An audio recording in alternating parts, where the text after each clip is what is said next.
When Clara Nunes calms a grieving horse with nothing but her voice, Bridlewood's cold-hearted owner Adrian Lira sees the impossible. But as she awakens his heart, can he learn to speak from his own? Before we get into the story, comment below where in the world you are watching from today. The morning sun cast long shadows across Bridlewood Farm as Clara Nunes drove her beat-up pickup truck down the gravel driveway. At 25, she didn't look like someone who could tame wild horses or calm aggressive dogs. Her dark hair was pulled back in a simple ponytail, and her plain clothes, jeans, boots, and a faded flannel shirt, showed signs of hard work. Clara parked near the barn and took a deep breath. This was her last chance. After being let go from 3 other farms in the county, she needed this job. People didn't understand her ways with animals. They found it strange, unsettling even. But Dr. Wilson, the local veterinarian, had convinced Adrian Lira to give her a chance. "Just show him what you can do," Dr. Wilson had told her. "Your reputation speaks for itself." Clara reached into her glove compartment and pulled out the crumpled note from Dr. Wilson. It simply read, "She talks to the animals, and they listen."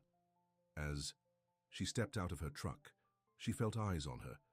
Looking up at the farmhouse porch, she saw him, Adrian Lira. Even from a distance, his presence was intimidating. Tall, broad-shouldered, with dark hair and a stern expression, he stood with his arms crossed, watching her. She'd heard about him too. Best horse breeder in 3 counties, cold as ice, brilliant with animals, terrible with people. Clara straightened her shoulders and walked toward him. "Mr. Lira, I'm Clara Nunes." Adrian nodded, his face unreadable. "Dr. Wilson says you're good with problem cases. No hello, no welcome, just straight to business." "I do okay," Clara said quietly. "We'll see. Follow me." He turned without waiting for a response and headed toward the barn. Clara followed, trying to keep up with his long strides. Inside the barn, the familiar smells of hay and horses calmed her nerves. Adrian stopped at a stall where a beautiful chestnut mare stood in the corner, eyes wide with fear. "Bella. Best bloodline in the state," Adrian explained, his voice flat. "But she won't let anyone near her since she lost her foal 3 months. Thargo won't eat properly. Useless for breeding now. Dr. Wilson suggested you might help before I have to sell her for meat." Clara flinched at his bluntness but understood this was a test. "May I go in?" she asked. Adrian raised an eyebrow. "She kicked my stable manager hard enough to break 2 ribs last week. I'd still like to try." He shrugged and unlocked the stall. "Darker. Your funeral." Clara stepped inside slowly, closing the door behind her. She didn't look directly at Bella, but stood quietly, her eyes lowered, her breathing even. From the other side of the stall door, Adrian watched with skepticism. What could this slip of a girl do that his experienced staff couldn't? Clara began to hum softly, a gentle, wordless tune. Then, almost in a whisper, she started to speak. "I know you're hurting, beautiful girl. I know you lost your baby. I'm so sorry." Her voice was different than when she'd spoken to Adrian. Softer, more melodic, filled with genuine emotion. "No one's going to hurt you. No one's going to rush you. You take all the time you need to grieve." Adrian's eyebrows knitted together as he watched. The girl was talking to the horse like it was a person, like it could understand every word. Clara took a small step toward Bella, still humming between sentences. "That's it. You're safe, you're so brave, so strong." To Adrian's astonishment, the mare's ears, which had been pinned back in fear and aggression, slowly moved forward. Her nostrils flared as she took in Clara's scent. Clara didn't move closer. She just kept talking, her voice a gentle stream of comfort and understanding. "Your baby was beautiful, wasn't he? You were a good mama. What happened wasn't your fault." Tears filled Clara's eyes as she spoke, as if she could feel the horse's pain, and somehow, impossibly, the mare seemed to respond to those tears, to that empathy. 20 minutes passed with Clara just talking, occasionally moving a step closer. Adrian had never seen anything like it. His best handlers would have used a tranquilizer by now. Then it happened. Bella, the dangerous, grief-stricken mare, lowered her proud head and nudged Clara's shoulder gently. Clara reached up slowly and stroked the horse's neck. "There you are," she whispered. "There's that brave girl." When Clara finally walked out of the stall an hour later, Adrian's cold expression had been replaced by something like wonder. "She ate from my hand," Clara said simply, wiping away the last of her tears. Adrian cleared his throat. "You're hired. Starts at $50 an hour. Cabin behind the stables is yours if you want it." No questions about her background, no discussion of references, just hired, just like that. "Thank you, Mr. Lira." "Adrian," he corrected, still staring at Bella, who now stood calmly in her stall. "Everyone calls me Adrian." "Thank you, Adrian. Be here at 5 tomorrow morning. We've got a pregnant mare ready to foal any day now. Could use your... whatever." "This is..." Clara nodded and turned to leave, but his voice stopped her. "How did you do that with Bella?" Clara looked down at her worn boots. "I just spoke to her heart. Animals understand when you speak from your heart."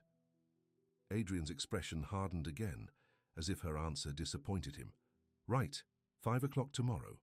By the end of her first week at Bridlewood Farm, Clara had settled into the small cabin and established a routine. She worked from dawn until dusk, focusing on the animals that needed special attention. Word had spread among the farmhands about the animal whisperer, and they gave her space to work her magic. Adrian watched her from a distance, always observing but rarely engaging. When they did speak, his words were clipped, efficient, and usually about work. But Clara noticed how his eyes followed her movements, how he seemed to study her methods with the animals. On her 8th day, Clara arrived at the main stable before dawn to find Adrian already there, pacing anxiously beside a stall. "It's midnight," he said without greeting. "She's having trouble with the foal." Inside the stall, a black mare lay on her side, her belly heaving with contractions. Dr. Wilson knelt beside her, face grim. "She's exhausted," the vet explained to Clara. "Been in labor for hours. The foal's positioned wrong. Front leg bent. Back, I'm going to have to go in and try to straighten it, but she's fighting me." Clara nodded and immediately knelt by the mare's head, stroking her neck and beginning her soft, soothing talk. "You're so tired, aren't you, sweet girl? But you're so strong. Your baby needs you to be brave a little longer." As Clara continued her gentle stream of encouragement, the mare's panicked breathing began to slow, her wild eyes focused on Clara's face. "That's it. Dr. Wilson is going to help your baby now. He needs to touch you, but he's helping, not hurting. Your baby just got a little turned around." Adrian watched in amazement as the previously thrashing horse grew calm under Clara's touch and voice. Dr. Wilson seized the opportunity to reach inside and reposition the foal's leg. "Push now, beautiful mama," Clara urged. "Your baby's coming." With a final massive effort, Midnight pushed, and a wet, gangly foal slid into the world. Dr. Wilson worked quickly to clear its airways, while Clara continued to encourage the mother. "That looks what you did. Look at your beautiful baby, you did it." The foal wasn't moving. Adrian's face went pale as Dr. Wilson vigorously rubbed the newborn. "Come on," the vet muttered. "Breathe." Clara moved from the mother to the baby, her hands gentle on its wet coat. "Hello, little one," she whispered, her voice taking on a new, even softer quality. "Your mama worked so hard to get you here. It's time to take your first breath now. Time to meet your mama." As if in response to her words, the foal suddenly jerked and took a gasping breath, then another. Dr. Wilson sat back with a relieved smile as the newborn began to stir. "Well, I'll be damned," he said, looking at Clara. "With respect, you really do have the touch." Adrian said nothing, but his eyes remained fixed on Clara. This strange, quiet woman who seemed to speak a language he'd spent his life around, but never truly learned.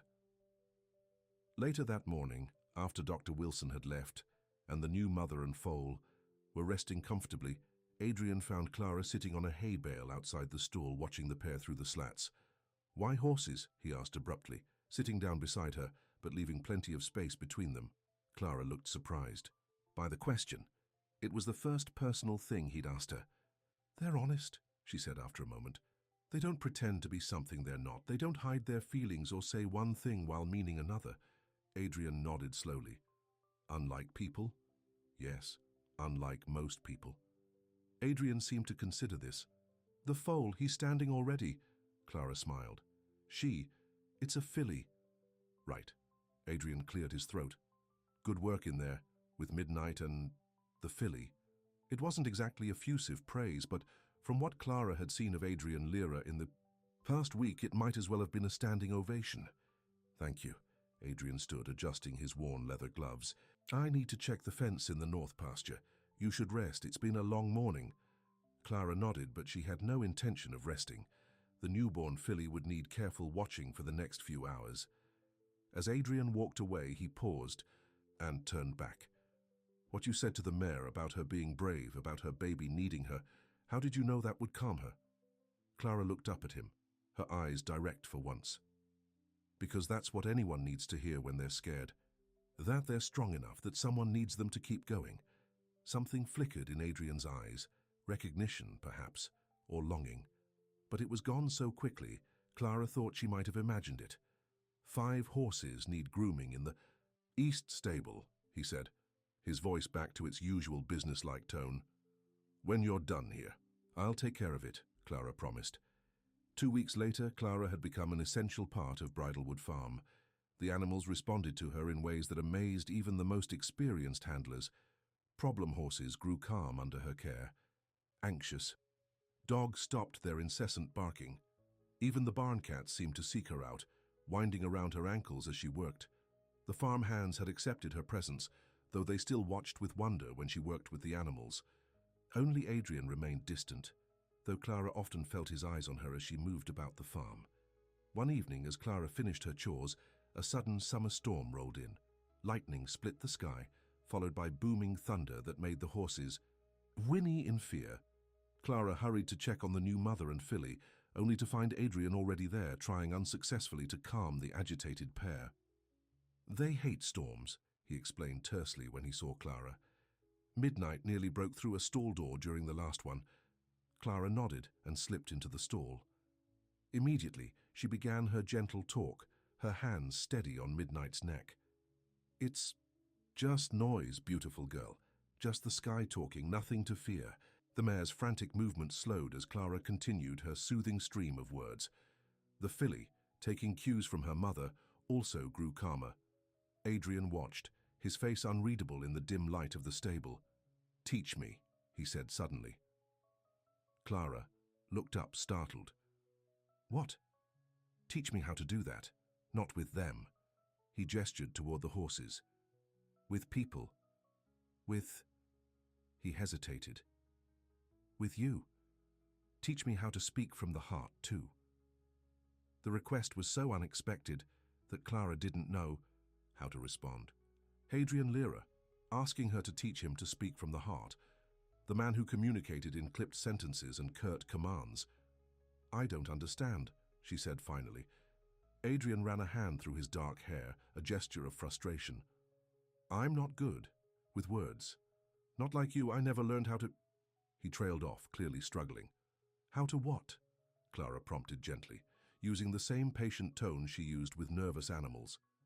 How to say what I feel, Adrian finished, the admission seeming to cost him considerable effort.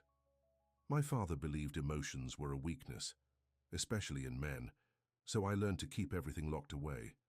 Clara nodded slowly, understanding dawning. But with the animals, that's different, Adrian cut in. They don't expect me to explain myself. They don't need me to find the right words. Another crash of thunder shook the stable, but Midnight remained calm under Clara's touch. I don't know if I can teach that, Clara said honestly. It's not something I learned. It's just how I am. You must have started somewhere, Adrian insisted. No one is born knowing how to talk to frightened horses. Clara thought about this. I guess I learned by listening first. Really listening. Not just to what animals do, but to what they need. Adrian's brow furrowed. I don't follow. When I talk to Midnight, I'm not just saying random kind words. I'm responding to what she's feeling. I see her fear and I speak to that. Adrian looked down at his hands. And with people, how does that work? Clara hesitated. How could she? She explained something that came as naturally to her as breathing.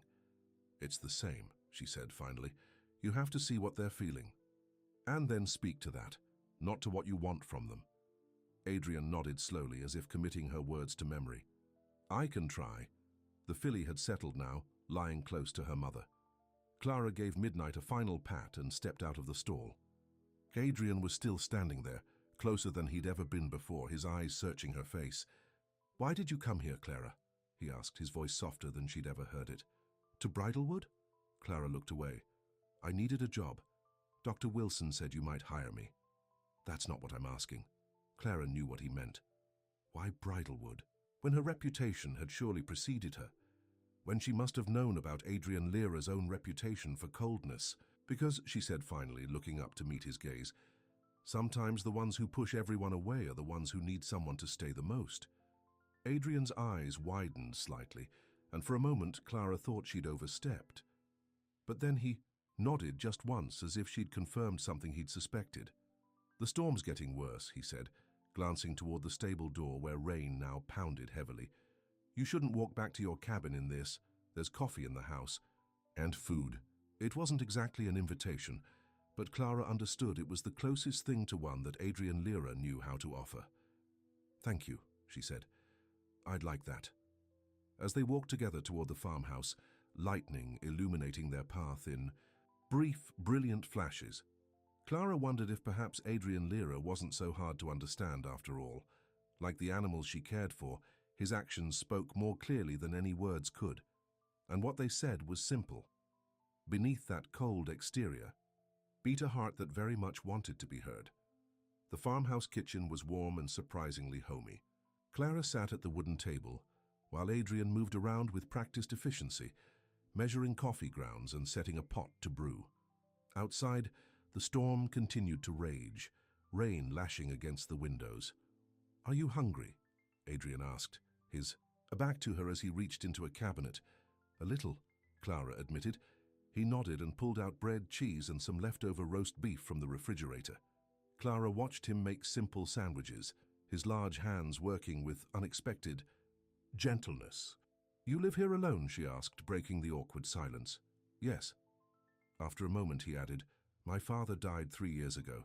He built this place from nothing. Clara nodded. It's a beautiful farm. It's a successful farm, Adrian corrected, setting a plate in front of her. Beauty wasn't my father's concern. He poured coffee into 2 mugs and sat across from her. For a few minutes they ate in silence, the storm providing background noise to their quiet meal.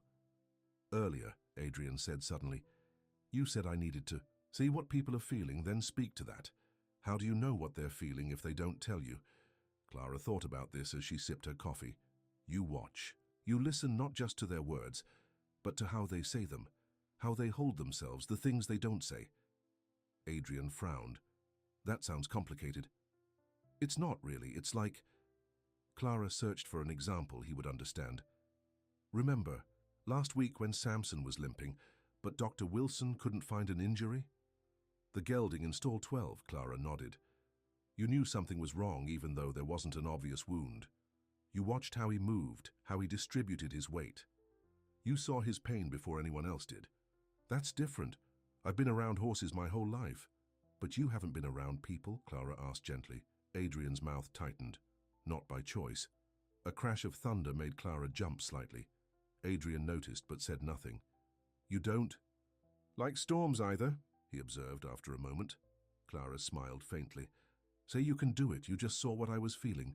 Adrian considered this. So then what? If I see someone is afraid, what do I say? That depends on the person. With animals, I acknowledge their fear first. I don't tell them not to be afraid. That never works. I tell them I see their fear and that it's okay to feel it. Adrian nodded slowly. And then?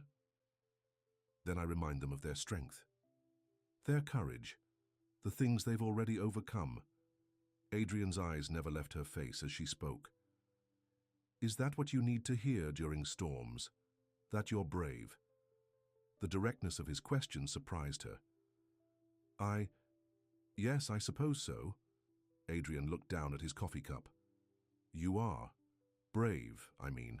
What you did with Midnight today, most people would have panicked. The compliment, awkwardly delivered but sincere, warmed Clara more than the coffee. Thank you. Adrian cleared his throat. So that's it? See what they're feeling, acknowledge it, remind them of their strength. There's more to it, Clara said, but that's a good start. Adrian nodded seriously, as if mentally taking notes. What else? You have to be honest. Animals know when you're not being truthful. People do too, even if they don't realize it. I'm always honest, Adrian said, a touch defensively. There's a difference between not lying and being truly honest, Clara explained. True honesty means being willing to be vulnerable, to show parts of yourself you usually hide. Adrian's brow furrowed. Why would anyone want to do that? Because that's how people connect. When you share something real, something that matters to you, it creates a bridge between you and the other person. Adrian stared into his coffee, cup clearly uncomfortable with the idea. I don't know how to do that. Sure you do. You just did it earlier when you told me about your father believing emotions were a weakness. Adrian looked up, surprised. That was different. Why? Because he struggled for words. Because I needed you to understand why I was asking for help, Clara smiled. Exactly. You shared something real because it mattered more than keeping your walls up. That's speaking from the heart. The lights flickered as another roll of thunder shook the house. Adrian rose and found candles in a drawer, placing them on the table just in case. My father would hate this conversation, he said, sitting back down. He believed success came from strength, and strength meant never showing weakness. Is that why you're so good with the animals but struggle with people? Because animals don't judge you for having feelings? Adrian's eyes narrowed slightly. I don't struggle with people. No, I just prefer animals, he insisted. They're simpler. Simpler because they accept you exactly as you are, Clara said softly. They don't expect you to be different. Adrian was silent for a long moment. People always want you to change, to be more of this, less of that. Not everyone. Their eyes met across the table, and for once Adrian didn't look away. Why did you really ask me to teach you how to speak from the heart? Clara asked. Adrian's jaw tightened. I told you, you said you wanted to learn to do what I do with animals, but with people. With me. Clara held his gaze steadily. Why? Me? Adrian stood abruptly and carried their empty plates to the sink. His back was to her when he finally answered. Because you talk to them like they matter, like their feelings are important. He turned to face her. No one has ever spoken to me that way. The raw honesty in his voice made Clara's heart ache. In that moment, she saw not the stern, successful farm owner, but a man who had never been shown how to connect with others, how to speak or be spoken to with genuine warmth. Adrian, she began, but the lights chose that moment to go out completely. Plunging the kitchen into darkness, Adrian lit the candles he'd placed on the table earlier, their warm glow creating a small circle of light. You should stay here tonight, he said, his voice back to its usual businesslike tone. The guest room is made up. The storm's too bad for you to walk back to the cabin. Clara nodded, sensing that the moment of openness had passed. Thank you. Need to check on the animals. Make sure the generators are running in the main barn. He grabbed a heavy raincoat from a hook by the door. Make yourself at home. Before Clara could respond, he was gone, the door slamming behind him against the force of the wind. The next morning dawned clear and bright, as if the storm had never happened. Clara woke early in the unfamiliar bed of Adrian's guest room. For a moment, she was disoriented, then remembered the storm, the power outage, Adrian's unexpected vulnerability. She found a note on the kitchen table when she came downstairs. Had to check fences with Jim. Coffee and pot. Take the morning off. Clara smiled at the brief message. It was so typically Adrian, direct and to the point. But the fact that he'd thought to leave it for her and to give her the morning off spoke volumes. After breakfast, Clara decided to explore the farmhouse. She'd never been inside before last night, and daylight revealed a home that was both practical and surprisingly beautiful. The furnishings were simple but well made. Large windows let in natural light and offered views of the rolling pastures. Family photos lined the hallway, mostly of a stern-looking older man Clara assumed was Adrian's father, standing beside various prize-winning horses. Adrian appeared in some of the later photos, first as a solemn child, then as a serious teenager, always in his father's shadow. There were no photos of a mother. In the study, bookshelves lined the walls, filled with volumes on horse breeding, farm management, and veterinary medicine. But on one small shelf, Clara discovered something unexpected: poetry books. Whitman, Frost, Oliver. The spines were cracked, the pages well thumbed. Someone had read these books many times. Clara was examining one when she heard the front door open. She quickly replaced the book and stepped out of the study to find Adrian removing his mud-splattered boots in the entryway. "Storm took down part of the north fence," he said by way of greeting. "Jim's fixing it now." "I can help," Clara offered. "I've done fence work before." Adrian shook his head.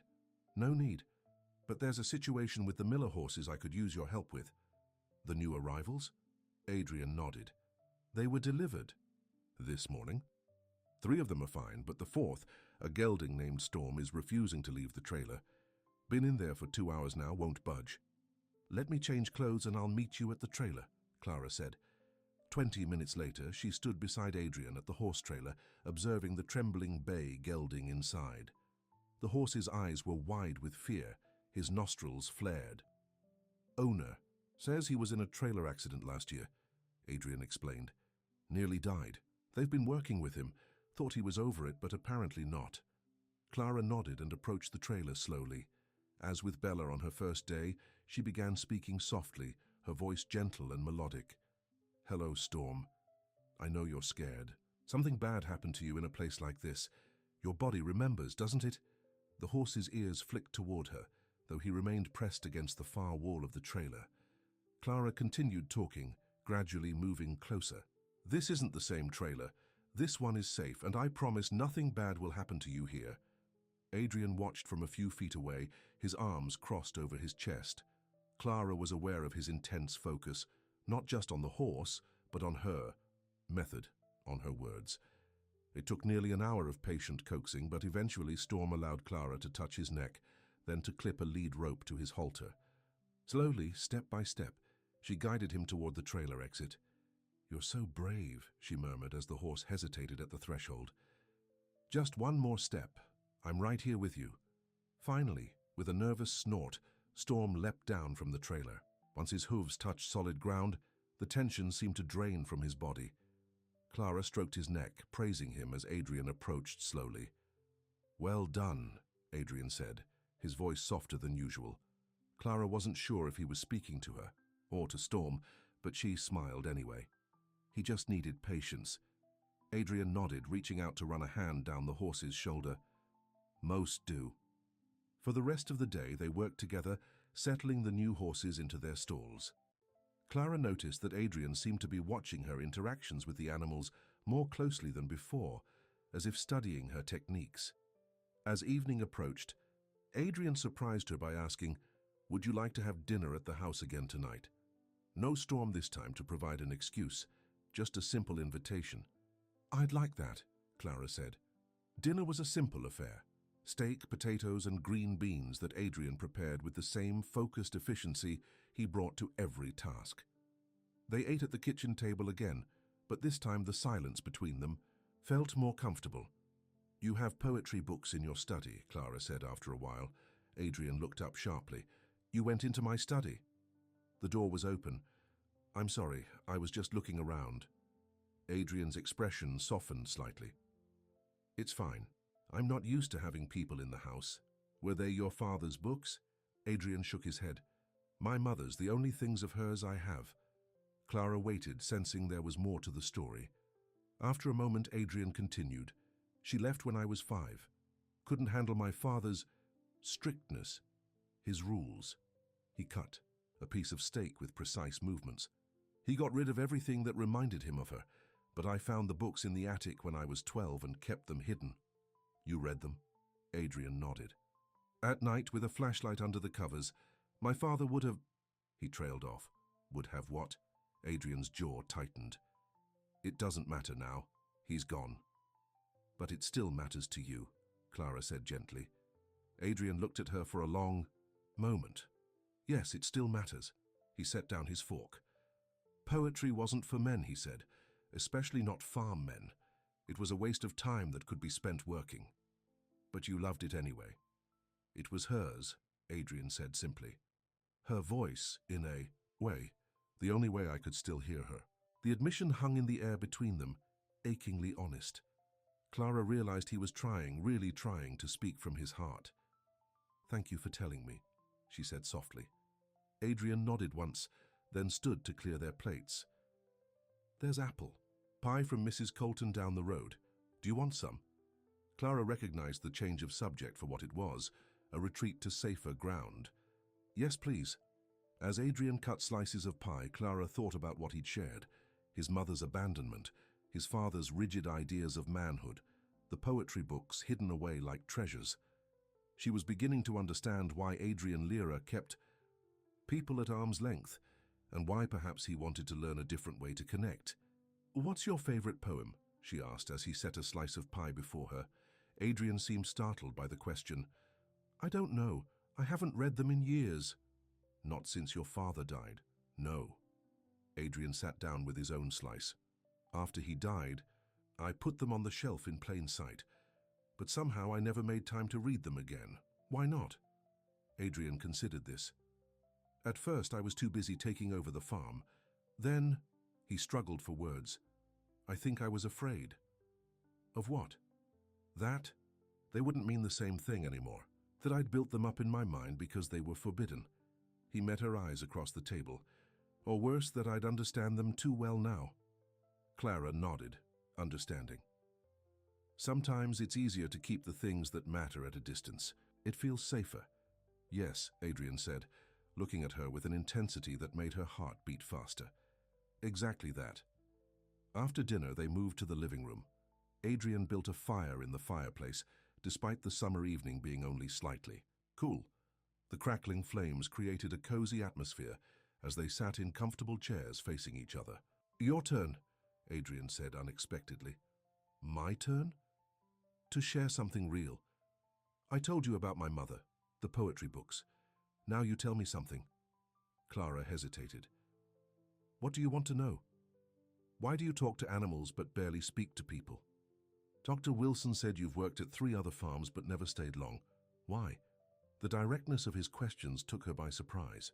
This was a side of Adrian she hadn't seen before, not just blunt but genuinely curious. "People find me strange," she said finally. "The way I am with animals makes them uncomfortable. They either think I'm crazy or what?" Clara sighed. "Or they expect me to be the same way with them. Open, warm, always saying the right thing. But I'm not good with people. I never have been." "Why not?" Clara stared into the fire. "My parents died when I was 8. Car accident.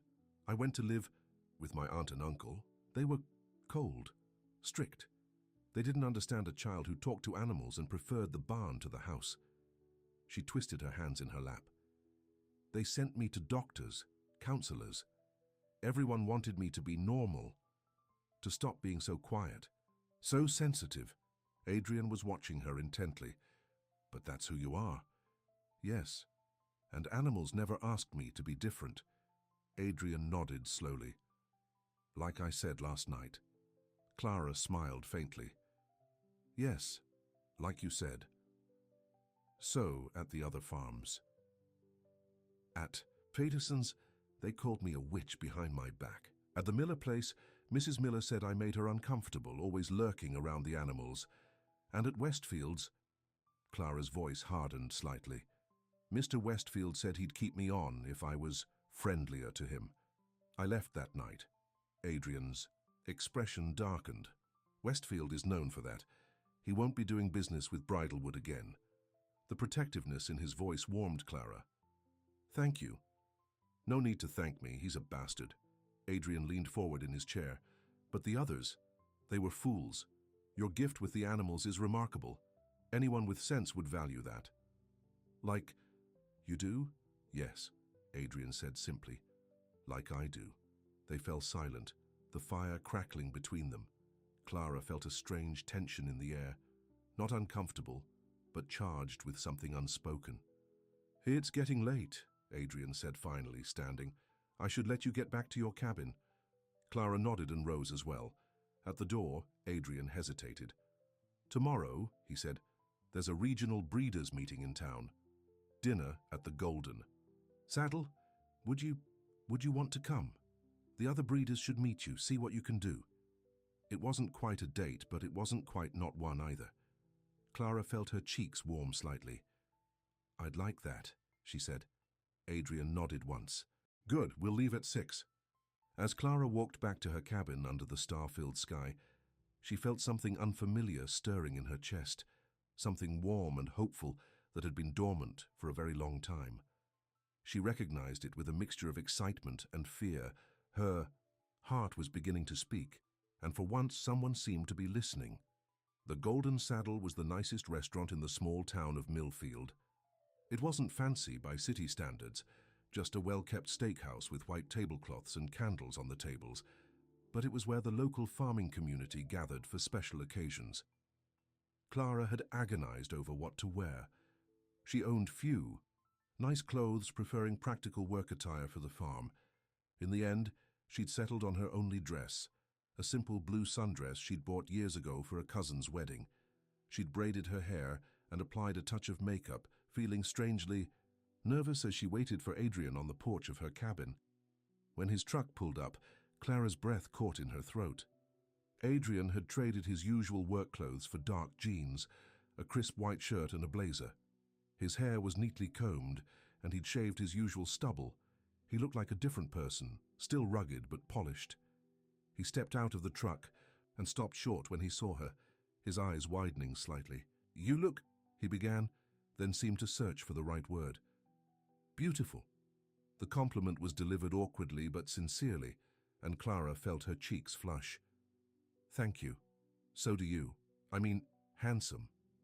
You look handsome."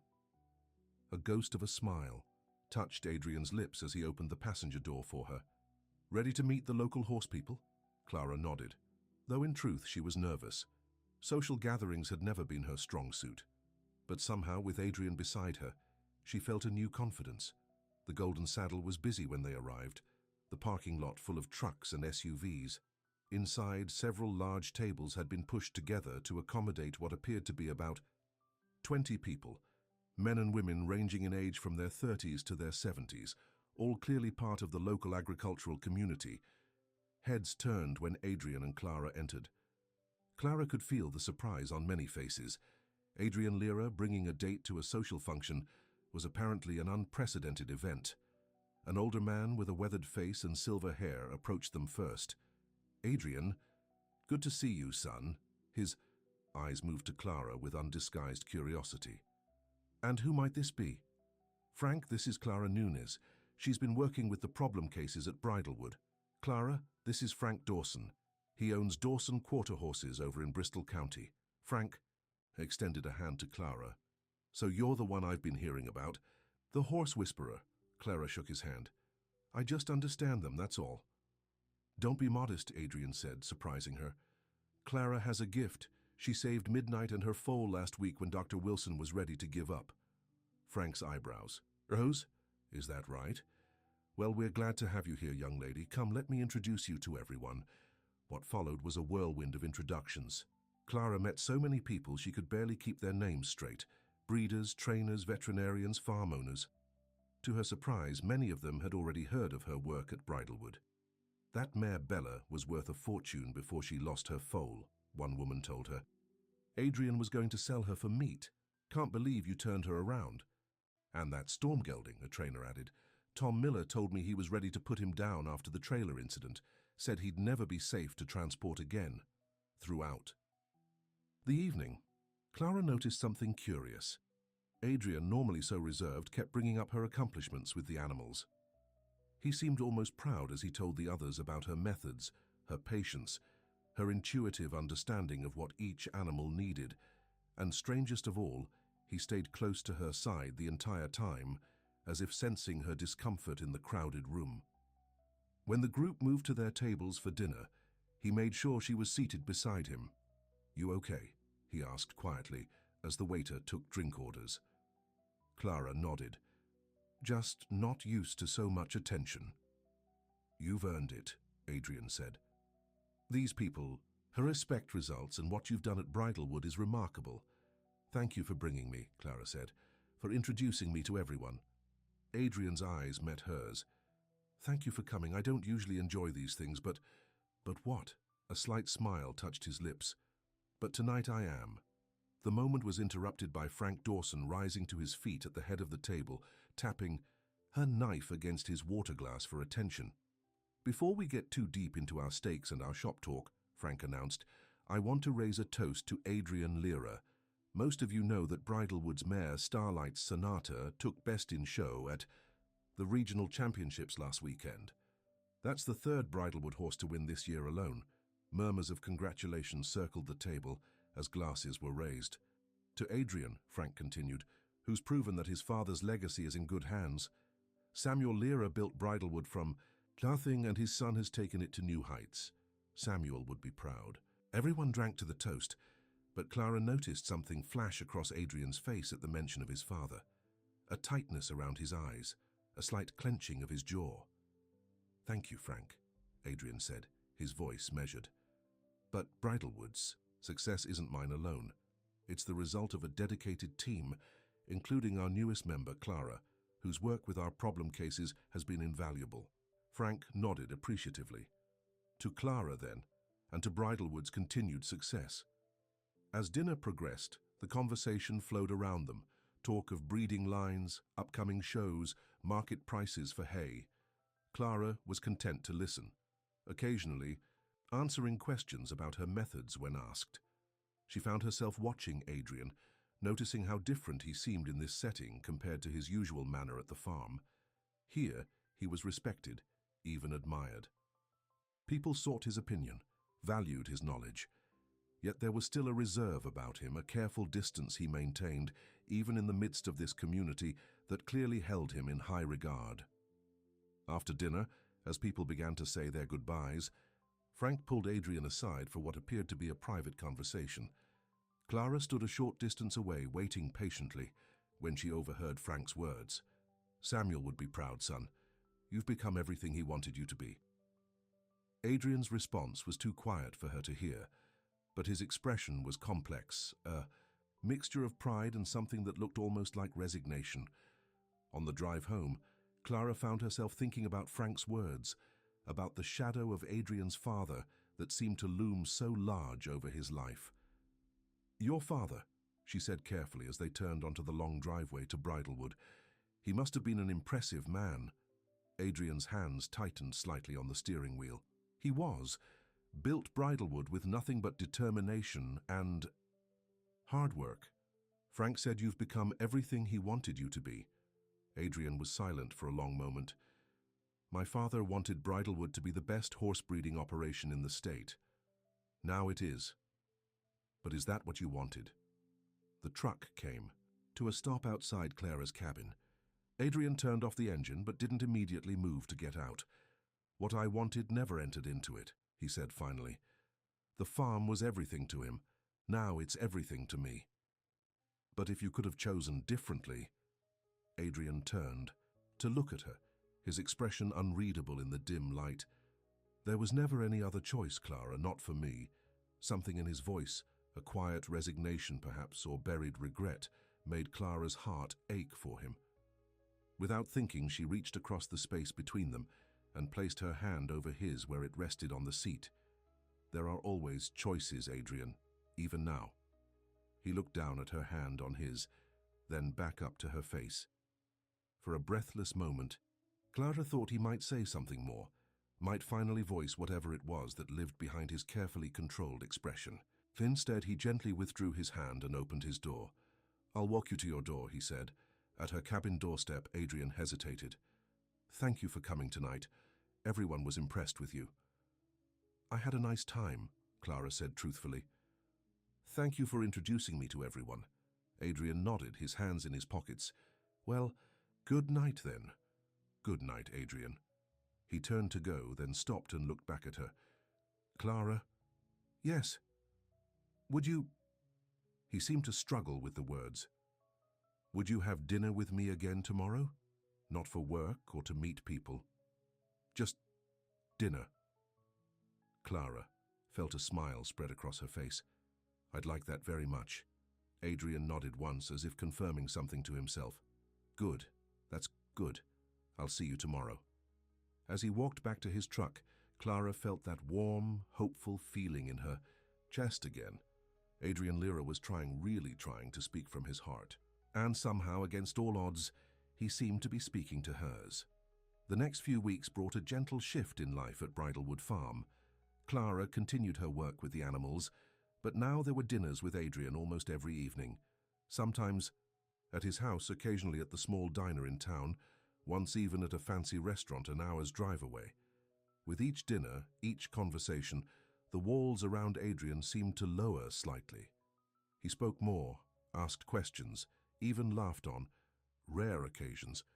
Clara found herself sharing things she'd never told anyone, about her childhood, her dreams, her deepest fears, and Adrian, in his own careful way, was beginning to open up too.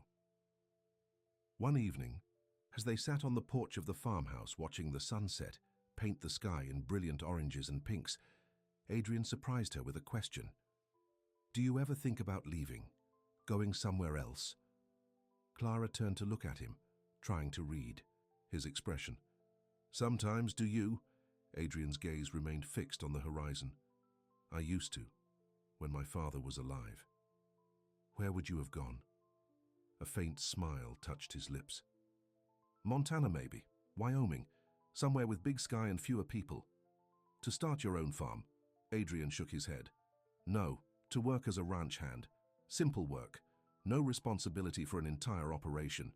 Clara tried to imagine Adrian as a hired hand, taking orders instead of giving them. It was difficult to picture. "What stopped you?" she asked. "My father got sick, cancer. He fought it for 2 years before—" Adrian's voice trailed off. "By then I couldn't leave. Bridlewood needed me." Clara nodded, understanding. "And now? Now?"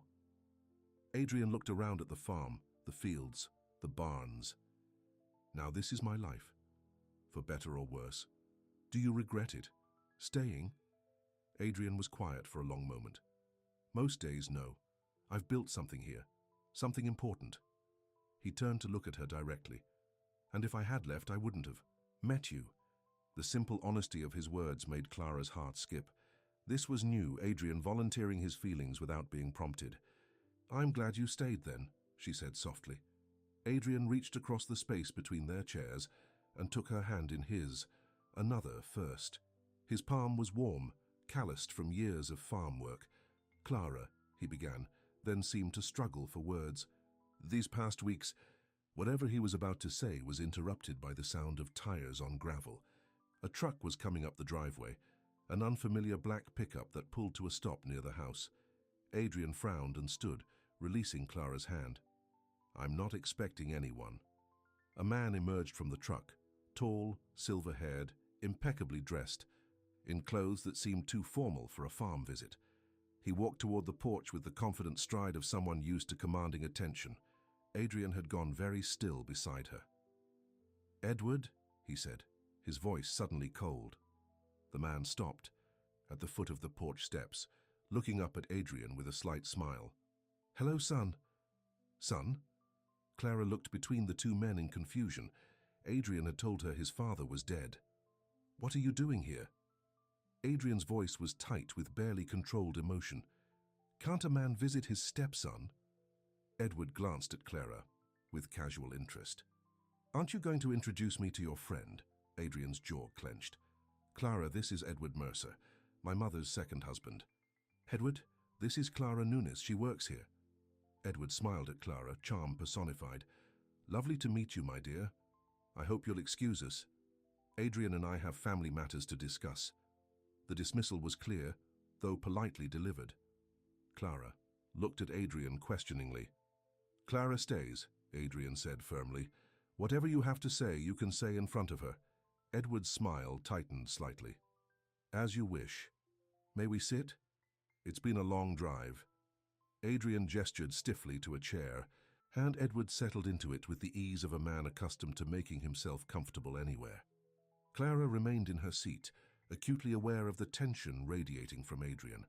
"Well," Edward said, looking around appreciatively, "Bridlewood is as beautiful as ever. Your father would be proud. Samuel wasn't your concern when he was alive." He's certainly not your concern now, Adrian said coldly. What do you want, Edward? Edward sighed theatrically. Always so direct. Your mother used to say you got that from Samuel. He straightened in his chair. I'll be equally direct then. I'm here because Elaine is ill. Adrian's expression didn't change, but Clara saw his hands tighten on the arms of his chair.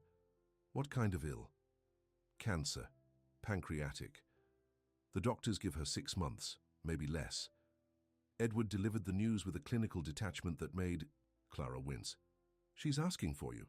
A heavy silence fell over the porch. Clara watched Adrian's face carefully, saw the conflict in his eyes, anger, pain, and something deeper, more vulnerable. She left, Adrian said finally, his voice low. 26 years ago. She made her choice. Edward nodded as if he'd expected this response. She did, and she's lived with that choice every day since. Now she's dying, Adrian. Whatever happened between you, whatever grievances you hold, isn't this the time to set them aside? Adrian stood abruptly. She set me aside easily enough, left me with a father who... He stopped, visibly gathering control. She doesn't get to summon me to her deathbed for absolution. Edward remained seated, unruffled by Adrian's anger. She doesn't expect absolution. She just wants to see her son. To explain, if you'll let her. Explain what? How she walked out on a 5-year-old. How she never called, never wrote, never came back even once. Adrian's voice rose with each question. There's nothing to explain, Edward. She made her choice. I've made mine. Edward sighed and stood. She's at Cedars Medical Center in the city. Room 412. He pulled a business card from his pocket and placed it on the small table between the chairs. My number, in case you change your mind. He turned to Clara with a polite nod. It was lovely to meet you, Miss Nunes. I hope we'll meet again under better circumstances. With that, he walked back to his truck and drove away, leaving a heavy silence in his wake. Adrian remained standing, his back rigid, his hands clenched at his sides. Clara wanted to go to him to offer comfort, but something in his posture warned her to keep her distance. Adrian, she said softly, I'm sorry.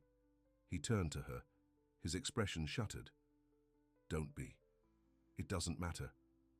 Of course it matters. She's your mother. No, his voice was hard. She gave birth to me. That doesn't make her my mother. Clara stood and took a cautious step toward him. What will you do? Nothing. She made her choice 26 years ago. I don't owe her anything. Clara knew better than to push. Instead, she simply moved to stand beside him, close enough that he could feel her presence, but not so close as to crowd him.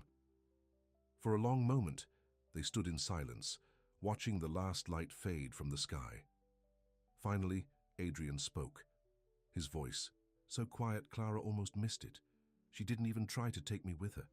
The pain in those words, the abandoned child's pain, still raw after all these years, broke Clara's heart. She reached for his hand, and to her surprise, he took it, holding on tightly. I'm here, she said simply. Adrian nodded once, his gaze still fixed on the darkening horizon. I know. The next few days were difficult. Adrian threw himself into work with a grim intensity, rising before dawn and working well into the night. He was polite to Clara, professional, but the growing warmth between them had cooled, replaced by a careful distance. Clara gave him space, understanding that he needed time to process the sudden resurrection of his past.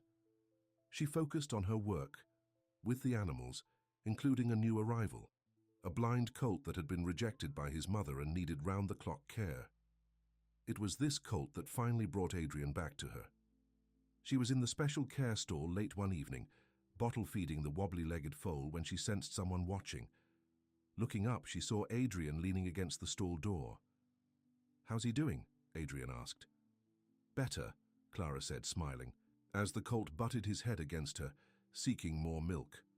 He's a fighter. Adrian opened the stall door and stepped inside, moving slowly to avoid startling the blind foal. He knelt beside Clara, reaching out to stroke the colt's neck. Have you named him yet? Clara shook her head. I was waiting for you to do that. Adrian's hand moved gently over the colt's back. Hope, he said after a moment. Let's call him Hope. Clara looked at him in surprise. It wasn't the kind of name Adrian usually chose for the farm's horses, which typically had formal, impressive names for registration purposes. Hope, she repeated. I like it. Adrian's eyes met hers, and she saw in them the struggle of the past few days, anger, pain, and uncertainty. I'm going to see her, he said, my mother. Clara nodded, understanding how difficult this decision must have been. When? Tomorrow. Adrian's focus returned to the colt. Would you come with me? The request, so quietly made, so clearly difficult for him, touched Clara deeply. Of course I will. Adrian nodded once, relief evident in the slight relaxation of his shoulders. Thank you. They sat together in the straw-filled stall, tending to the blind colt, not speaking much, but drawing comfort from each other's presence. Whatever walls Adrian had erected in the past few days seemed to have lowered again, at least partially. Later, as they walked back to the farmhouse together under a star-filled sky, Adrian stopped suddenly and turned to Clara. I've never told anyone about her, he said, about how she left. Not even the people here in town, they must have known. Adrian shook his head. They knew she was gone. My father told everyone she died. It was easier than admitting she'd left him for another man. And you went along with it? I was 5. By the time I was old enough to understand, the lie had become truth. Everyone in town thought Elaine Lyra was dead. His mouth twisted bitterly. In a way, to me, she was. Clara took his hand. But now you have a chance to see her again, to ask the questions you've always had. And if I don't like the answers? Adrian's voice was rough with emotion. What then? Then at least you'll know, Clara said gently. And knowing is better than wondering, isn't it? Adrian was quiet for a long moment, his eyes searching her face. How did you get so wise? Clara smiled. I'm not wise. I just know what it's like to lose parents. The difference is, I never had a chance to say goodbye to mine. You do. Adrian nodded slowly, then leaned forward and pressed his lips to her forehead, a brief, gentle kiss that nonetheless sent warmth spreading through her. Thank you, he said softly, for everything. The drive to the city the next day was mostly silent. Adrian wore a suit, the same one he'd worn to the breeder's dinner, and Clara had put on her blue dress again. They looked, she thought, like people going to a funeral rather than a reunion. Cedars Medical Center was a modern, gleaming building in the heart of the city. Adrian parked in the visitor lot and sat for a moment, hands tight on the steering wheel before turning to Clara. I don't know what to say to her, he admitted. After all this time, Clara reached across and touched his arm. You don't have to say anything, just listen. See what she has to say first. Adrian nodded and got out of the truck. Clara followed, noting the tension in his shoulders as they walked into the hospital. Room 412 was in the oncology ward. They stopped outside. The door, and Adrian took a deep breath before knocking softly. Come in, called a woman's voice, weak but clear. Adrian pushed the door open and they stepped into a private room filled with flowers. In the bed lay a woman who must once have been beautiful and still retained traces of that beauty despite the ravages of illness. Her hair was silver, her face thin and pale, but her eyes, so like Adrian's, were bright and alert. Those eyes widened when she saw Adrian, and a trembling hand rose to her mouth. Adrian, she whispered, you came. Adrian stood stiffly just inside the doorway. Edward said you wanted to see me. Elaine's eyes filled with tears. Yes, oh yes, for so long. Her gaze shifted to Clara. And you've brought someone. This is Clara, Adrian said, not elaborating on their relationship. Clara smiled gently. Hello, Mrs. Mercer. Please call me Elaine. She gestured weakly to chairs beside the bed. Will you sit, both of you? Adrian hesitated, then moved to a chair, sitting on its edge, as if prepared to flee at any moment. Clara sat beside him, close enough that their arms touched. You look so much like your father, Elaine said, her eyes drinking in Adrian's face. So handsome, so strong. Adrian's jaw tightened. Why did you want to see me? Elaine's smile faltered at his bluntness, but she nodded as if she'd expected it. I wanted to explain, to apologize, she swallowed hard, to see the man my son has become. I became that man without you, Adrian said, his voice controlled but tight with emotion. Yes, Elaine agreed softly, and I will regret that until my last breath. Which, she attempted a smile, which won't be long now.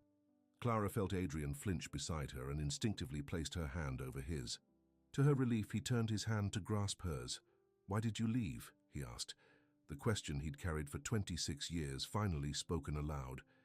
Elaine closed her eyes briefly. Because I was a coward. Because I was unhappy. Because your father was... She hesitated. Cold, Adrian finished for her. Demanding. Unforgiving. Elaine's eyes opened, filled with surprise and a sad understanding. Yes, Samuel was difficult to live with. He had a vision for what his life, his farm, his family should be, and no one, not me, not you, was allowed to deviate from that vision. Adrian was silent, listening. Clara could feel the tension in his body, but also his complete attention on his mother's words. I should have taken you with me, Elaine continued, her voice breaking. That's my greatest regret. I convinced myself you were better off with him, with the stability, the farm, the future he could provide. I told myself I had nothing to offer a child. Tears slipped down her cheeks. But the truth is, I was afraid. Afraid of Samuel, afraid of being alone, afraid of failing you. So you left me with him instead, Adrian said, his voice flat. Yes. Elaine didn't try to defend herself. It was wrong. Unforgivable. I know that now. I knew it then. By the time I realized the magnitude of my mistake, years had passed. Samuel had told everyone I was dead. When I tried to contact you on your 10th birthday, he threatened legal action, custody battles. She sighed. I was still a coward. I let him scare me away again. You could have fought for me, Adrian said, and for the first time, raw pain broke through his controlled facade. You could have tried. Yes, Elaine whispered.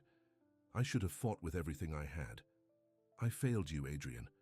I failed you completely, and nothing I can say now will change that or make it right. Silence fell over the room. Clara held Adrian's hand tightly, feeling the tremors he was trying to suppress. I don't expect your forgiveness, Elaine continued after a moment. I don't deserve it. But I wanted you to know that not a day has passed that I haven't thought, if you haven't regretted my choices, haven't loved you with all my heart. Adrian looked down at his and Clara's joined hands. When he spoke, his voice was rough with emotion. I used to dream about you coming back. For years, I would imagine you showing up at the farm, saying there had been a mistake, that you'd never meant to leave me. Elaine's tears flowed freely now. Oh, Adrian, Father wouldn't let anyone speak your name. When I asked about you, he would just say, she's gone. That's all you need to know. Eventually, I stopped asking. Adrian looked up, meeting his mother's tearful gaze. I found your books in the attic when I was 12. The poetry books. I kept them hidden. Read them at night. Elaine's face transformed with wonder. You found my books? You read them? Adrian nodded. They were the only part of you I had. The books, Elaine said softly. Oh, how Samuel hated those books. Useless nonsense, he called them. But they saved me in a way, at least until... She trailed off. Until you met Edward, Adrian. Finished? Yes, Edward was different. He listened, he valued my thoughts, my feelings. Elaine's gaze moved to Clara, then back to Adrian. Like I think this young woman does for you. Adrian didn't confirm or deny this, but his grip on Clara's hand tightened. Are you happy, Adrian? Elaine asked suddenly. With the farm, with your life? The question seemed to catch Adrian off guard. I'm successful, he said after a moment. Bridalwood is the best breeding operation in the state now. Elaine's eyes grew sad. That's not what I asked. Adrian was silent, and Clara felt the weight of that silence, the years of expectations and duty that had shaped him. I was never happy with your father, Elaine said quietly. But I didn't have the courage to find my own path until it was too late, until I'd already lost the most precious thing in my life. You. She reached out a thin hand toward her son. "Don't make my mistake, Adrian. Don't let fear keep you from joy." Adrian stared at his mother's outstretched hand for a long moment. Then, slowly, he released Clara's hand and reached for his mother's. Their fingers touched, then clasped, a bridge across 26 years of absence. "I can't forgive you," Adrian said, his voice breaking. "Not yet. Maybe not ever." Elaine nodded, tears still streaming down her face. "I understand. But I'm glad. I came," he added. "I needed to hear this, to see you." "Thank you," Elaine whispered. "For that much." They talked for another hour, careful conversation filled with decades of missed moments. Elaine told Adrian about her life after leaving, about her regrets about the cancer that was now taking her. Adrian spoke little of himself but asked questions, listened, gradually relaxed enough to sit back in his chair rather than perched on its edge. When a nurse came in to say that Elaine needed to rest, Adrian stood and looked down at his mother. For a long moment. "I'll come again," he said, the words clearly costing him effort. "Tomorrow, maybe?" Elaine's smile was radiant, despite her tears. "I'll be here." As they walked back to the truck in the hospital parking lot, Clara remained quiet, giving Adrian space to process the emotional reunion. He was silent too, his face thoughtful rather than closed off. Only when they were back on the highway, heading toward Bridlewood, did Adrian finally speak. "Thank you for coming with me." Clara turned to look at his profile, strong and steady as he drove. "I'm glad I could be there for you." Adrian nodded, his eyes on the road. She asked if I was happy. "Yes." I didn't know how to answer. He glanced briefly at Clara. "Until recently, I never thought about happiness, just responsibility, duty, success. And now," Adrian's hands flexed on the steering wheel, "now I think about other things too, things my father would have called distractions." "Like what?" A small smile touched his lips. "Like having dinner with someone instead of eating alone at my desk. Like watching a sunset from the porch instead of checking spreadsheets. Like—" He hesitated. "Like what it feels like to hold someone's hand when you're scared." Clara felt warmth spread through her chest. "Those sound like good things to think about." "They are." Adrian's voice softened. "My mother said not to let fear keep me from joy." "That sounds like good advice." Adrian nodded slowly. "I think it is." They drove in comfortable silence while the landscape changing from city to suburbs to the open farmland that surrounded Bridlewood. "Clara," Adrian said as they turned onto the gravel drive leading to the farm, "would you have dinner with me tonight? At the house?" Clara smiled. "Of course." Adrian parked near the farmhouse and turned to her, his expression more open than she'd ever seen it. "I need to check on some things in the barn first. Can I meet you at the house in an hour?" "I'll be there." As Clara walked back to her cabin to freshen up, she felt a sense of anticipation, of possibility.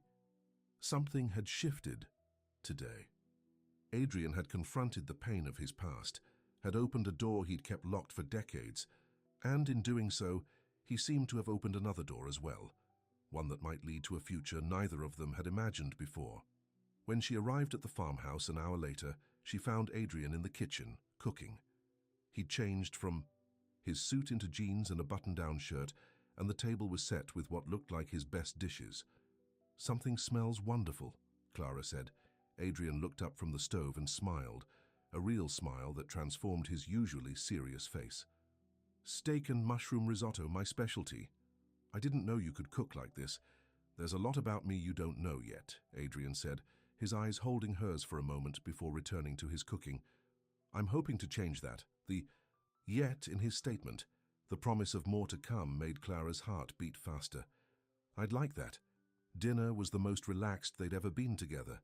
Adrian spoke more freely than usual, telling stories about growing up on the farm, about his first horse, about the dreams he'd had as a boy before his father's expectations had narrowed his path. When they moved to the living room after dinner, Adrian surprised her again by going to his study and returning with one of his mother's poetry books. "I haven't opened these in years," he said, sitting beside her on the couch closer than he'd ever sat before.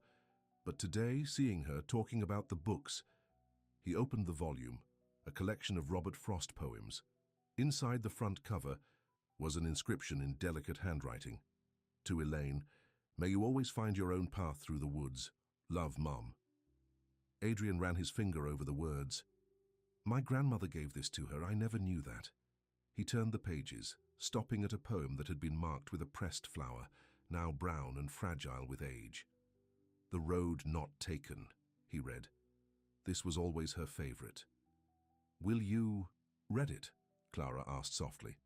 Adrian hesitated, then began to read, his deep voice giving weight to the familiar words about two roads diverging in a yellow wood, about choosing the one less traveled by. When he finished, he closed the book gently. She was trying to take the road less traveled when she left. At least that's how she saw it. And you? Adrian was quiet for a moment.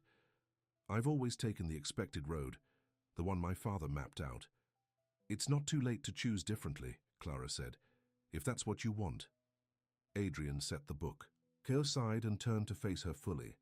What I want, he said slowly, deliberately, is to stop being afraid. To speak from my heart like you've been teaching me. Clara's breath caught at the intensity in his eyes. Adrian, I'm not good with words, he said. I probably never will be. But I need to say this. He took her hands in his. You changed. Everything for me, Clara, everything. You showed me that there's strength in softness, courage in openness. You made me want to be more than what my father shaped me to be. Clara felt tears gathering in her eyes at the raw honesty in his voice. I'm still learning, Adrian continued. I still don't know how to say half of what I feel. But I know this. He squeezed her hands gently. I don't want to let fear keep me from joy. From you. Clara's heart soared at his words. I don't want that either. Adrian released one of her hands to touch her face, his calloused fingers gentle against her cheek. May I kiss you? In answer, Clara leaned forward and pressed her lips to his. The kiss was tentative at first, then deepened as Adrian's arm slipped around her waist, drawing her closer. When they finally pulled apart, Adrian rested his forehead against hers. I've wanted to do that for weeks, he admitted. Clara smiled. Me too. Adrian kissed her again, more confidently this time. Clara felt the last of his reserve melting away as he held her, his heart finally speaking directly to hers without the barrier of words. Later, as they sat together on the porch swing watching fireflies dance in the gathering dusk, Adrian's arm around her shoulders, Clara felt a contentment she'd never known before. Here with this man who was learning to open his heart, she had found something she'd always longed for, but never expected to find. Someone who truly saw her, understood her, valued her exactly as she was. What happens now? She asked softly. Adrian's arm tightened around her. I don't know exactly, but I know I want you in my life, Clara. Not just as an employee, not just as a friend. I want that too. Adrian kissed the top of her head. Then we'll figure out the rest together. As darkness fell over Bridlewood Farm, Clara nestled closer to Adrian, listening to the steady beat of his heart. They had both been lonely for so long, she with her gift that set her apart from others, he with the walls he'd built around himself.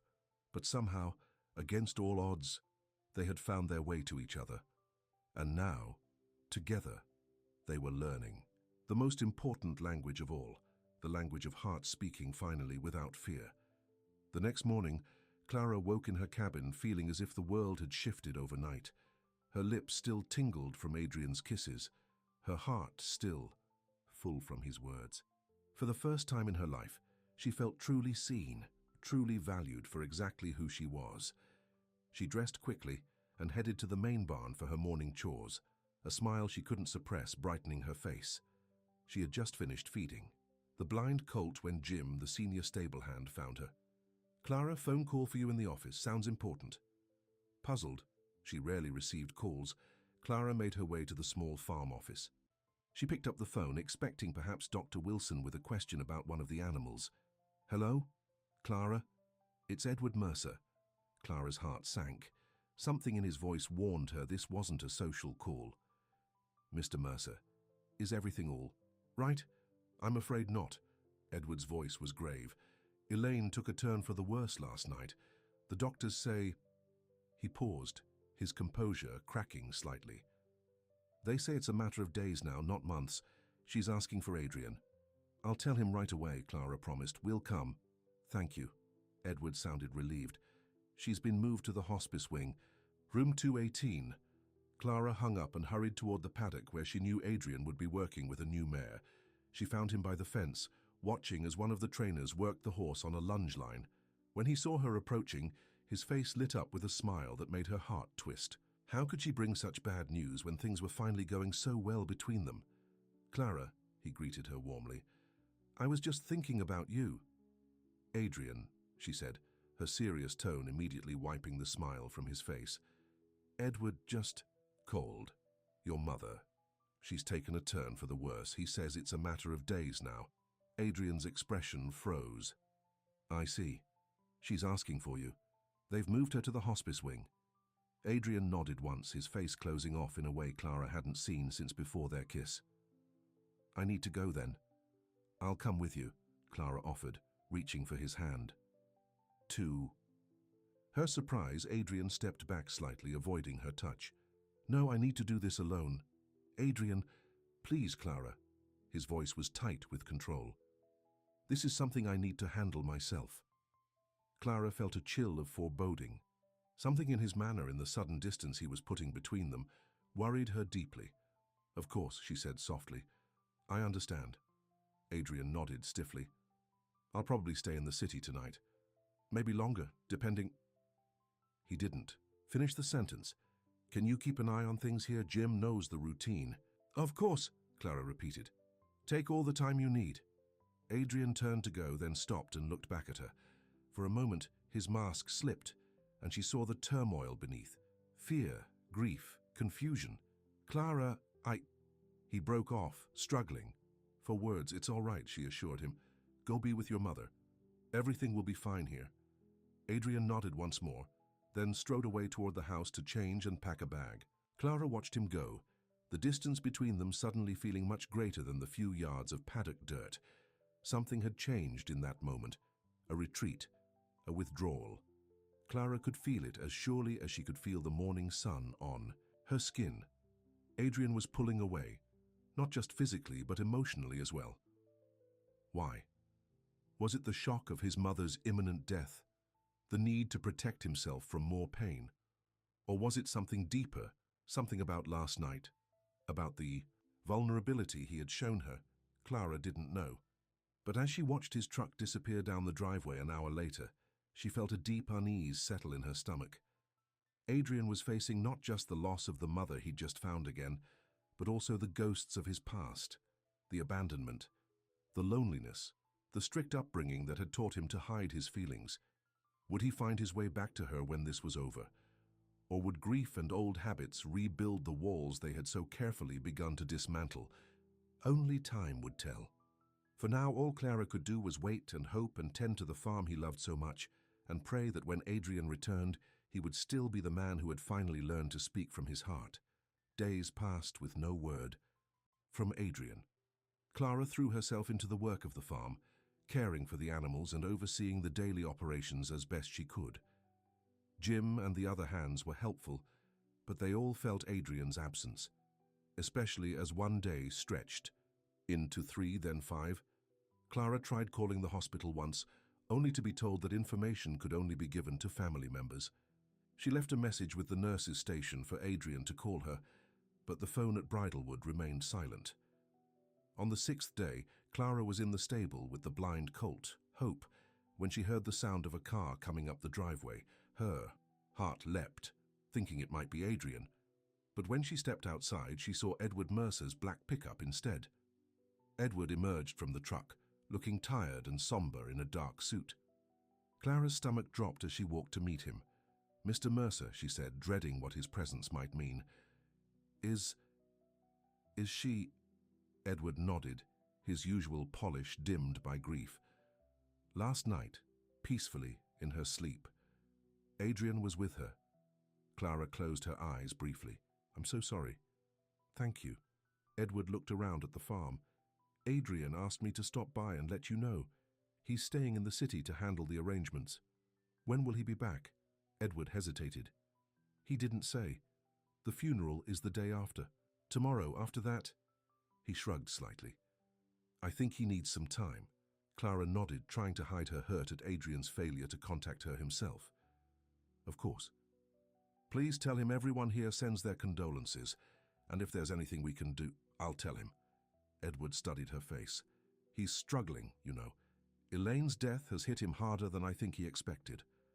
I understand, Clara said, though in truth she was confused and hurt by Adrian's silence. After the closeness they had shared, after he had finally opened his heart to her, how could he just shut her out? Edward seemed to read her thoughts. Don't give up on him. Miss Nunes. Adrian is like his father in many ways, stubborn, proud, convinced he has to handle everything alone. But he's also like his mother. He smiled sadly. Deeper than he appears, capable of great feeling, just not always good at showing it. Clara nodded. Thank you for coming to tell me. Adrian cares for you, Edward added unexpectedly. I could see it when you were at the hospital together. Whatever he's doing now, shutting you out, retreating, it's not because that's changed. His words gave Clara a small measure of comfort. Will you be at the funeral? Yes. Small affair. Just as Elaine wanted. St. Mark's Chapel in the city, 2 o'clock. Edward hesitated. You would be welcome if you wanted to come. Clara considered this. Would Adrian want her there? Or would her presence just complicate things for him? Thank you, she said. I'll think about it. After Edward left, Clara walked slowly back to the blind colt's stall. Hope nickered softly as she entered, recognizing her footsteps. She stroked his neck gently, drawing comfort from the animal's simple trust and affection. What should I do? She murmured to the colt. Give him space or show him I'm here for him.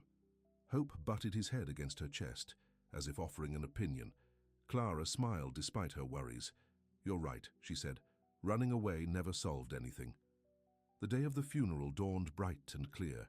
Clara dressed carefully in her blue dress, the only appropriate thing she owned for such an occasion, and drove her old pickup into the city. She had decided to attend, not to pressure Adrian, but simply to show support. If he didn't want her there, she would leave without making a scene. St. Mark's Chapel was a small, elegant building on a quiet street. Only a handful of cars were parked outside when Clara arrived. She slipped into the back of the chapel just as the service was beginning. The congregation was indeed small, perhaps 20 people, most of them older. Edward sat in the front row beside a simple casket, covered in white lilies. Adrian sat beside him, rigid and formal in a black suit, his back to the rest of the chapel. Throughout the brief service, Adrian never turned around. Clara remained in the back, listening to the minister speak of Elaine's life, her kindness, her love of poetry and beauty. Edward gave a short, dignified eulogy, speaking of her courage in facing her illness and her joy at reconnecting with her son in her final days. Adrian did not speak. He sat perfectly still, a solitary figure bearing his grief alone.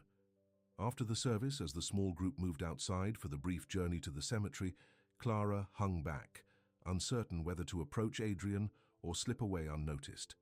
The decision was made for her when Edward spotted her and came over. You came, he said, genuine appreciation in his voice. Thank you. Of course, Clara said. How is he?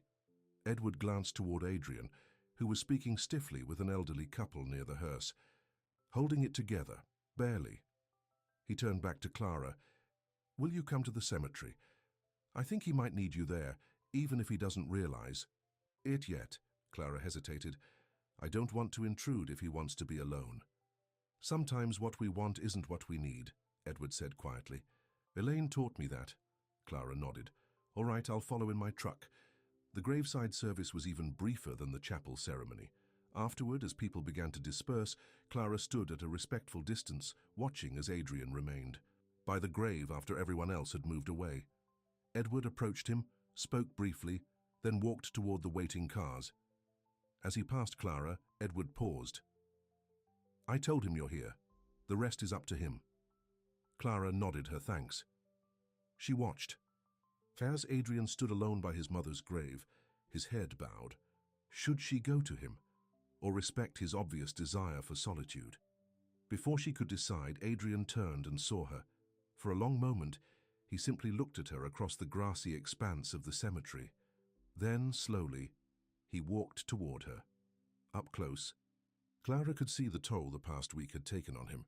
His face was drawn, with dark circles under his eyes, speaking of sleepless nights. The careful control he usually maintained was fraying at the edges. "You came," he said, his voice rough. "Of course I did," Clara replied softly. "I wanted to be here for you." Adrian nodded once, his gaze dropping to the ground between them. "Thank you." "Adrian," Clara began hesitantly, "I'm so sorry about your mother." "She's been dead to me for 26 years, he said flatly. "This shouldn't change anything." "But it does." Adrian's jaw tightened. "Yes, it does." A heavy silence fell between them. Clara waited, giving him space to speak or not as he chose. "She left me letters," he said finally. "One for each birthday she missed, 26 of them. She wrote them every year, even though she never sent them." His voice cracked slightly. "She kept them in a box by her bed." Clara's heart ached for him. "Have you read them?" Adrian shook his head. "Not yet. I'm not sure I can." "I understand." Adrian looked up then, meeting her eyes directly for the first time. "Do you? Because I don't. I don't understand any of this. Why she left, why it hurts so much now that she's gone. Why I can't—" He broke off, struggling for control. Clara took a step toward him, close enough to touch but not reaching for him. "Yet. Can't what?" "Can't stop thinking about what she said, about happiness, about not letting fear keep me from joy." Adrian ran a hand through his hair, a gesture of frustration. "She wasted her whole life being afraid, Clara. Afraid to stay, afraid to come back, afraid to fight for what mattered. And I—" His voice dropped. "I'm just like her." "No," Clara said firmly. "You're not. You're here, aren't you? You came to see her. You stayed with her until the end. That took courage." "But what about the rest of it?" Adrian demanded. "The farm. My life. The path I've been on since I was a child. What if that's not what I want either? What if I'm just going through the motions because it's what my father expected? Is that how you feel?" Adrian looked away. "I don't know what I feel anymore. Everything's mixed up, confused." Clara understood then. This wasn't just about his mother's death. It was about his entire life, the questions her passing had raised, the doubts that had surfaced. And his withdrawal from Clara wasn't just grief. It was fear of the feelings she stirred in him, feelings that complicated the neat, controlled life he had built. "Adrian," she said gently, "whatever you're feeling, whatever you decide about your life, you don't have to face it alone." He looked at her again, his eyes revealing the conflict within him. "What we started, Clara, I'm not sure I can—" "Can what?" "Can be what you deserve," he finished, the words clearly painful to say. "My father shaped me too well. I don't know if I can ever really open up, really speak from the heart the way you do." "You already have," Clara reminded him. "That night after we visited your mother, you spoke from your heart then. And look what happened," Adrian said bitterly. "The next day, everything fell apart, just like it always does when I let myself." "Feel too much." Clara took a deep breath, gathering her courage. "So that's it. You're giving up, going back to being alone because it's safer." Adrian flinched at her directness. "It's not that simple." "Yes, it is," Clara insisted. "You're scared. I understand that. But pushing me away won't make the fear go away. It will just mean you're facing it alone." Adrian was silent for a long moment. When he spoke again, his voice was quiet, almost defeated. "I need time, Clara, to sort through all of this, to figure out who I am without my father's expectations, without my mother's absence defining me." Clara's heart sank, but she nodded. "I understand. Do you?" Adrian searched her face. "Because I'm not asking you to wait for me. That wouldn't be fair. I'm just asking for space to figure things out."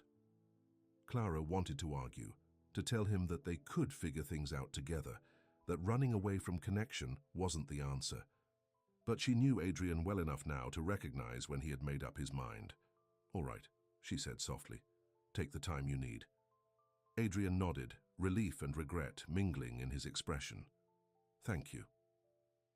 Will you be coming back to the farm? Yes, tomorrow or the next day. There are still some things to settle here. Clara nodded. I should go then. The animals will be waiting for their evening feed. Clara, Adrian said as she turned to leave, I'm sorry for shutting you out this past week. For everything. I know, she said, giving him a sad smile. Take care of yourself, Adrian. As she walked away toward her truck, Clara felt tears burning behind her eyes. She had known from the beginning that Adrian Lira was a complicated man, shaped by abandonment and a harsh upbringing. She had seen the walls he built to protect himself. But for a brief shining moment, those walls had come down, and she had glimpsed the man behind them, thoughtful, caring, capable of deep feeling. Now the walls were up again, higher than before. And Clara wasn't sure if they would ever come down again. 2 days later, Adrian returned to Bridlewood. Clara saw his truck drive up from where she was working in the paddock with a nervous mare. She watched as he parked and walked into the house without looking around, without looking. For her, that set the tone for the days that followed. Adrian threw himself back into running the farm with even greater intensity than before, working from dawn until well after dark. He was polite to Clara when their paths crossed, professional in his instructions about the animals, but the warmth they had shared was gone. No more dinners at the house, no more sunset conversations on the porch, no more glimpses of the vulnerable man behind the controlled exterior. Clara tried to respect his request for space, though it hurt to be so close to him physically while feeling miles apart emotionally. She focused on her work with the animals, finding solace in their uncomplicated needs and affections. A week after Adrian's return, Clara was working with Hope, the blind colt, in the training ring when she sensed someone watching. Looking up, she saw Adrian standing at the fence, his expression unreadable as he observed her gentle guidance of the young horse. Clara continued her work, speaking softly to the colt as she led him around obstacles she had set up to help him gain confidence in navigating his world without sight. Hope responded beautifully, trusting her voice and the slight pressure of the lead rope to guide him. When she finished the session, Adrian was still there. Clara led Hope to the fence, where Adrian reached out to stroke the colt's neck. He's doing well, Adrian said. Better than I expected. He's brave, Clara replied, and he trusts that I won't lead him wrong. Adrian's eyes met hers briefly before returning to the colt. You have a gift for inspiring trust. The comment hung in the air between them, loaded with unspoken meaning. Clara waited, hoping for more, but Adrian simply patted the colt once more and turned to go. Adrian, she called after him, have you read your mother's letters yet? He stopped but didn't turn around. No. Will you? His shoulders tensed. I don't know. Then he walked away, leaving Clara with the blind colt and an ache in her heart that seemed to grow heavier each day. That evening, a summer storm rolled in, much like the one on the night Adrian had first asked Clara to teach him to speak from the heart. Thunder rattled the windows of Clara's small cabin as she sat reading by lamplight, trying to distract herself from thoughts of Adrian. A knock at her door startled her. She opened it to find Adrian standing there, soaked from the rain, a small wooden box tucked under his arm. Adrian, come in, you're drenched. He stepped inside, water dripping from his hair and clothes onto her floor. I'm sorry for coming so late, he said, his voice strained. But I needed to see you. Clara's heart leapt at his words.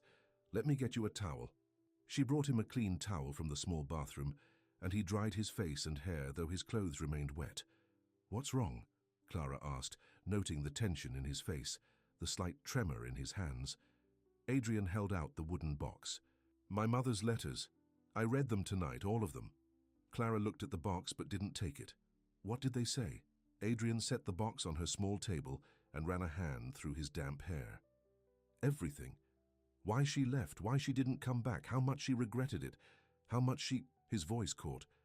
How much she loved me despite everything. Clara waited, sensing there was more. In the last letter, the one from this year, Adrian continued.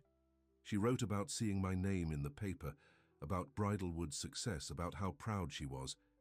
He looked up, meeting Clara's eyes, and about how she hoped I had found happiness, not just success. How she hoped I had found someone to love, someone who could help me open up the way her poetry once did. Clara's heart beat faster. "Adrian, I've been a fool, Clara," he said, his voice rough with emotion. "Pushing you away when you're the one person who has ever truly seen me. Hiding behind work and duty because I was afraid of what I feel for you." "And what is that?" Clara asked softly. "What do you feel?" Adrian took a step toward her. "Everything," he said simply. "You make me feel everything I've spent my life trying not to feel. Joy, hope, fear, longing." He swallowed hard. Love. The word hung in the air between them, powerful and fragile all at once. "I love you, Clara," Adrian said, the words rushing out as if he feared his courage might fail him. "I love the way you see the world, the way you speak to hearts, animal and human. I love your patience, your kindness, your quiet strength. I've never said those words to anyone before, but I'm saying them to you now, and I mean them with everything I am." Clara felt tears fill her eyes. "Adrian, I know I've hurt you," he continued. "I know I've been distant, difficult. I'm still learning how to open up, how to be vulnerable. But if you'll give me another chance, I promise I'll never shut you out again. I'll keep trying, keep learning, keep speaking from my heart to yours." Clara closed the distance between them, reaching up to touch his face. "I love you too," she said softly. "I have for a long time now." Adrian's arms went around her, pulling her close despite his wet clothes. "I don't deserve you," he murmured, against her hair. "Yes, you do," Clara said firmly, drawing back to look into his eyes. "You deserve to be loved, Adrian, to be happy. Your mother was right about that." Adrian nodded, his expression solemn. "I'm trying to believe that. To let go of the past, of my father's voice in my head, telling me that emotions are weakness. That duty is all that matters." "What do you want?" Clara asked. "Not what your father wanted for you, not what anyone else expects. What do you want for your life?" Adrian was quiet for a moment, considering. "I want Bridalwood," he said finally. "But not the way my father ran it, all business, no heart. I want it to be a place of healing, not just for horses, but for people too. A place where both can learn to trust again, to connect." His eyes met hers. "And I want you beside me while I build that, as my partner, in every way." Clara's heart soared at his words. That sounds like a dream worth pursuing. "It won't be easy," Adrian warned. "I'm still learning, still figuring out how to be the man I want to be instead of the man my father made me." "Nothing worth having comes easy," Clara said, smiling through her tears, "and we'll figure it out together." Adrian lowered his head to kiss her, a kiss full of promise and newfound hope. When they parted, he rested his forehead against hers. "Stay at the house tonight," he said softly. "The storm's too bad for you to be out here alone." Clara smiled at the echo of that first night, when the walls between them had just begun to crumble. "I'd like that." As they stepped out into the rain, Adrian took her hand firmly in his. They ran toward the farmhouse together, the storm raging around them, but no longer between them. 1 year later, the main barn at Bridalwood Farm was decorated with wildflowers and twinkling lights. Hay bales covered in clean white cloth served as seating for the small gathering of friends and family. At the front, beneath an arch of roses, stood Adrian in a simple dark suit, his face more relaxed and open than anyone in town could remember seeing it. Beside him stood Edward Mercer, serving as best man, an unexpected friendship that had grown over the past year as Adrian came to terms with his mother's life and death.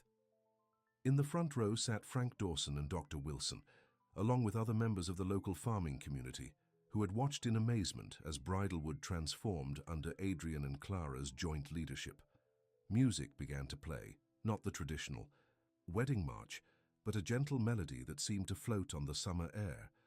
All heads turned as Clara appeared in the barn doorway, radiant in a simple white dress, her dark hair adorned with small white flowers. As she walked toward Adrian, she passed the stalls where special guests watched with curious eyes. Bella, the once grieving mare, now healthy and calm, Midnight and her yearling filly, growing strong and beautiful. Storm, the formerly traumatized gelding, now a confident riding horse. And Hope, the blind colt, now a sturdy yearling who navigated his world with remarkable confidence, guided by Clara's voice and touch. Adrian's eyes never left Clara as she approached. When she reached him, he took her hands in his smile so full of love it transformed his once stern face completely. "Ready?" he asked softly. Clara nodded. "Always." The ceremony was brief and heartfelt. When it came time for their vows, Adrian surprised everyone by speaking without notes, his voice clear and confident. "Clara," he began, "before you came into my life, I lived behind walls I thought would protect me. I measured success in ribbons won and bloodlines improved, never in moments of joy or connection. You taught me that the strongest thing a person can do is not to hide their heart, but to share it." He squeezed her hands gently. "I promise to keep sharing mine with you, to speak honestly, to listen truly, to face fears instead of running from them. I promise to build a life with you, filled with the kind of compassion and understanding you show every living creature you meet. I promise to love you in words and in silence, in good times and in struggle, for all the days we have together." Clara's eyes shimmered with tears as she spoke her own vows. "Adrian, you once asked me to teach you how to speak from the heart. But the truth is your heart has always been speaking, strong, honest and true. It just needed someone to listen." She smiled up at him. "I promise to always listen, to see you for who you truly are, not who you think you should be. I promise to stand beside you as we build something beautiful together, a home, a farm, a life filled with purpose and joy. I promise to remind you whenever you forget that you are worthy of love, of happiness, of every good thing. And I promise to love you, completely and without reservation, for all our days." As they exchanged rings and were pronounced husband and wife, a soft nickering from the watching horses seemed almost like applause. Adrian laughed, a free, joyful sound that would have been unimaginable a year ago, and pulled Clara into his arms for a kiss that promised a lifetime of love. Later, as the small reception wound down and dusk fell over Bridlewood, Adrian and Clara slipped away to the porch of what was now their home. They stood together, his arm around her waist, watching. Fireflies begin their evening dance over the pastures. "Happy?" Adrian asked, pressing a kiss to her temple. "More than I ever thought possible," Clara answered truthfully. "You?" Adrian nodded, his eyes taking in the farm, their farm, transformed now into a place that not only bred champion horses, but also rehabilitated troubled ones. A place where people came to heal alongside the animals. "I never knew life could be like this," he said softly, full of purpose and joy at the same time. Clara leaned her head against his shoulder. "Your mother would be proud of what you've created here." "What we've created," Adrian corrected gently. "I couldn't have done any of this without you." "We did it together," Clara agreed, "and we'll keep doing it together." Adrian turned to face her fully, taking both her hands in his. "I have something for you, a wedding gift." "You've already given me everything I could want," Clara protested. Adrian smiled. "Not quite everything." He reached into his pocket and pulled out a small worn book, one of his mother's poetry volumes. "I found this one after she died. It was in her hospital room." She'd been reading it. He opened the book to a marked page. She'd underlined this poem and written a note in the margin. For Adrian, when he finds his voice. Adrian handed the book to Clara. It was open to a poem called The Journey by Mary Oliver. Clara read the underlined passage. "But little by little, as you left their voices behind, the stars began to burn through the sheets of clouds, and there was a new voice which you slowly recognized as your own." Clara looked up at Adrian, her heart full. "She knew you would find your way." Adrian nodded, his eyes bright with emotion. "With your help, I did." He took the book gently from her hands and set it aside. "But the real gift isn't the book. It's this." He led her down the porch steps and across the yard toward a building Clara hadn't noticed before, a small new structure nestled between the main house and the barns. "What is this?" she asked as Adrian opened the door. Inside was a simple, beautiful room lined with bookshelves already filled with books. A comfortable couch sat by a window overlooking the pastures. A desk with writing materials faced another. Window with a view of the mountains beyond. "It's for you," Adrian said. "A place to write down all the wisdom you share with the animals, the things you've taught me about speaking from the heart. A place where you can capture it all so someday others can learn from it too." Clara turned to him in wonder. "You want me to write a book?" Adrian smiled. "I want you to have a space to create whatever you want. You've given so much of yourself to the animals, to me. This is a place that's just for you." Clara felt tears of happiness well in her eyes. "It's perfect. Thank you." Adrian drew her into his arms. "Thank you," he whispered against her hair, "for seeing the man I could be, for not giving up on me, for teaching me the most important lesson of all." "What's that?" Clara asked, looking up at him. Adrian smiled, his eyes full of love. "That a heart that speaks honestly never speaks alone. It always finds another heart to answer." As the last light of their wedding day faded into gentle darkness, Adrian and Clara Lyra stood together in the doorway of their new beginning, their hearts speaking in perfect harmony, no longer afraid, no longer alone, but joined in a conversation of love that would last a lifetime. The end.